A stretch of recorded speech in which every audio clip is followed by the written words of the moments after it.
जब पाप अपनी सारी सीमाएं तोड़ देगा, जब इंसानियत का नाम तक मिटने लगेगा, तब शुरू होगा कलयुग का असली अंत। प्राचीन ग्रंथों कल की पुराण और गरुड़ पुराण में उस समय का वर्णन इतना भयावह बताया गया है कि उसे सोचकर ही रूह कांप उठे। और शायद हम धीरे धीरे उसी दिशा में बढ़ रहे हैं। हिंदू धर्म के अनुसार समय सीधी रेखा नहीं है, बल्कि एक अनंत चक्र है जो खुद को बार बार दोहराता है। इस चक्र में 4 युग आते हैं। सतयुग, जहां केवल सत्य और धर्म का वास था। फिर आया त्रेता युग, जहां धर्म की शक्ति थोड़ी कम हुई। इसके बाद द्वापर युग, जहां सत्य और असत्य के बीच संतुलन बना रहा। और अंत में आता है सबसे अंधकारमय काल, कलयुग।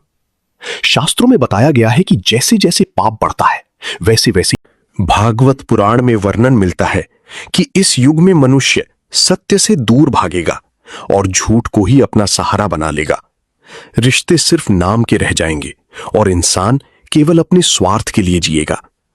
अगर आज के समय को ध्यान से देखा जाए तो क्या यह सब धीरे धीरे सच नहीं होता दिख रहा? लेकिन कलयुग का अंत कोई साधारण घटना नहीं होगी। सबसे बड़ा सवाल यह है, उस अंत से पहले कौन कौन से संकेत दिखाई देंगे? शास्त्रों के अनुसार जब कलयुग अपने चरम पर पहुंचेगा तो सबसे पहले इंसान की सोच बदल जाएगी। लोग सत्य से नफरत करने लगेंगे और असत्य को ही अपना धर्म मान बैठेंगे। जो व्यक्ति जितना बड़ा छल और कपट करेगा, उसे उतना ही बुद्धिमान माना जाएगा। धर्म केवल एक दिखावा बनकर रह जाएगा। लोग पूजा तो करेंगे, लेकिन उनके मन में लालच और पाप भरा होगा। फिर आएगा वो समय जब इंसान का एकमात्र लक्ष्य होगा धन। विष्णु पुराण में लिखा है कि जिस व्यक्ति के पास धन होगा वही शक्तिशाली माना जाएगा। न ज्ञान की कोई कीमत होगी, न चरित्र का कोई महत्व। सिर्फ पैसा ही सब कुछ तय करेगा। और जब इंसान का मकसद ही केवल धन रह जाएगा तो वो किसी भी हद तक जा सकता है।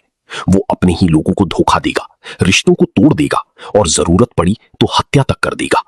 यहीं से समाज का पतन शुरू होगा। ग्रंथों में एक और चौंकाने वाली बात कही गई है।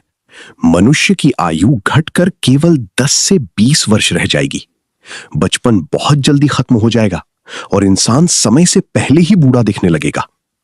लेकिन सबसे भयावह बदलाव होगा रिश्तों का अंत। माता पिता का सम्मान समाप्त हो जाएगा। पति पत्नी के बीच विश्वास टूट जाएगा। भाई बहन के रिश्ते भी बिखर जाएंगे। हर इंसान सिर्फ अपने बारे में सोचेगा।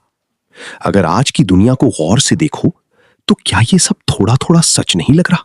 रिश्तों में दूरी, लोगों में बढ़ता लालच और हर तरफ फैलता स्वार्थ, क्या ये वही संकेत हैं जो कलयुग के अंत से पहले बताए गए थे? लेकिन ये तो सिर्फ शुरुआत है। असली भय तो अभी बाकी है, क्योंकि आगे जो होने वाला है वो इंसानियत को जड़ से हिला देगा।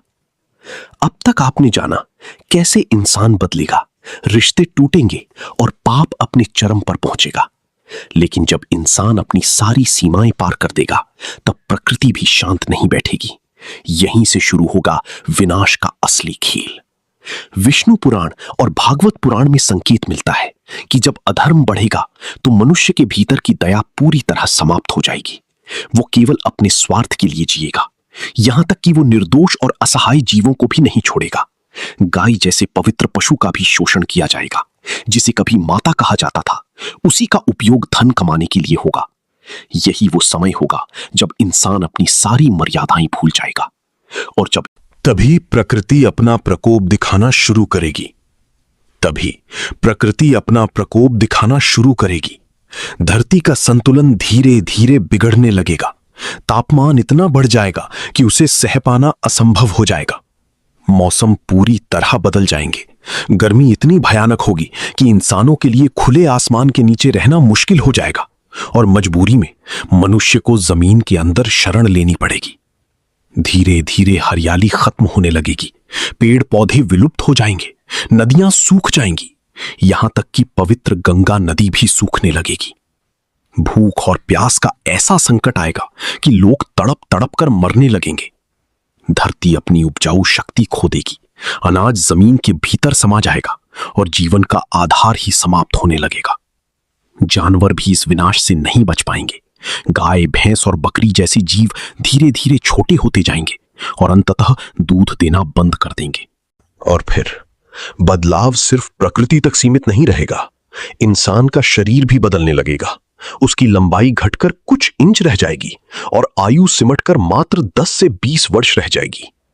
लेकिन ये विनाश ही अंत नहीं है, क्योंकि जब सब कुछ समाप्त होने के कगार पर होगा, जब अधर्म अपनी सारी सीमाएं पार कर देगा, जब पृथ्वी पर केवल पाप ही शेष रह जाएगा, तब प्रकट होगी एक दिव्य शक्ति जिसका वर्णन हजारों वर्ष पहले ही किया जा चुका है, कल्कि पुराण और भागवत पुराण में। ये होगा भगवान विष्णु का अंतिम अवतार, भगवान कल्कि।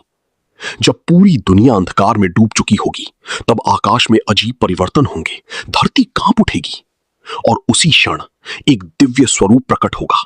सफेद घोड़े पर सवार, हाथ में चमकती हुई तलवार और आंखों में प्रचंड अग्नि। उनका एक ही उद्देश्य होगा, अधर्म का पूर्ण विनाश। जो भी पाप में लिप्त होगा, जो निर्दोषों पर अत्याचार करेगा, उसका ये होगा धर्म और अधर्म का अंतिम संग्राम। ना कोई सेना उन्हें रोक पाएगी, ना कोई शक्ति उनका सामना कर पाएगी। हर तरफ भय का माहौल होगा, लोग छुपने की कोशिश करेंगे, लेकिन पाप से बचने का कोई रास्ता नहीं होगा। धीरे धीरे अधर्म मिटने लगेगा, पाप समाप्त होने लगेगा और पृथ्वी एक महान परिवर्तन के लिए तैयार होगी। लेकिन सवाल अभी भी बाकी है, क्या यह विनाश यहीं समाप्त हो जाएगा या इसके बाद कुछ और भी होने वाला है? क्या सच में पूरी पृथ्वी जल में डूब जाएगी और फिर एक नया युग कैसे शुरू होगा? ग्रंथों में वर्णन मिलता है, जब अधर्म पूरी तरह समाप्त हो जाएगा, तब प्रकृति एक अंतिम परिवर्तन से गुजरेगी। कहा जाता है लगातार 12 वर्षों तक वर्षा होगी, इतनी भयंकर वर्षा कि पूरी पृथ्वी जल में डूब जाएगी। हर ओर सिर्फ पानी होगा, ना कोई शहर बचेगा, ना कोई सभ्यता। फिर आकाश में एक साथ 12 सूर्य उदय होंगे। उनकी गर्मी इतनी प्रचंड होगी कि धीरे धीरे सारा जल सूखने लगेगा। पहले पूरी दुनिया जल में डूबेगी, फिर वही दुनिया अग्नि में तपेगी और उसके बाद सब कुछ शांत हो जाएगा। यही होगा प्रलय, एक ऐसा अंत जो अपने साथ एक नई शुरुआत लेकर आएगा। जब सब कुछ समाप्त हो जाएगा, तब फिर से आरंभ होगा एक नया युग, सतयुग। लेकिन सबसे बड़ा सवाल अब भी वही है, क्या हम जिस कलयुग में जी रहे हैं उसके संकेत पहले ही शुरू हो चुके हैं? क्या बढ़ती हुई हिंसा, प्राकृतिक आपदाएं और इंसानों का बदलता स्वभाव उसी अंत की ओर इशारा कर रहे हैं? कलयुग का अंत निश्चित है, इसे रोका नहीं जा सकता, लेकिन उसके प्रभाव को कम जरूर किया जा सकता है, अपने कर्मों से, अपने धर्म से। क्योंकि अंत कैसा होगा, ये आज हमारे कर्म तय करेंगे। अगर इस रहस्य ने आपको सोचने पर मजबूर किया है, तो वीडियो को लाइक जरूर करें और ऐसे ही गहरे और चौंकाने वाले रहस्य जानने के लिए चैनल को सब्सक्राइब करना ना भूलें।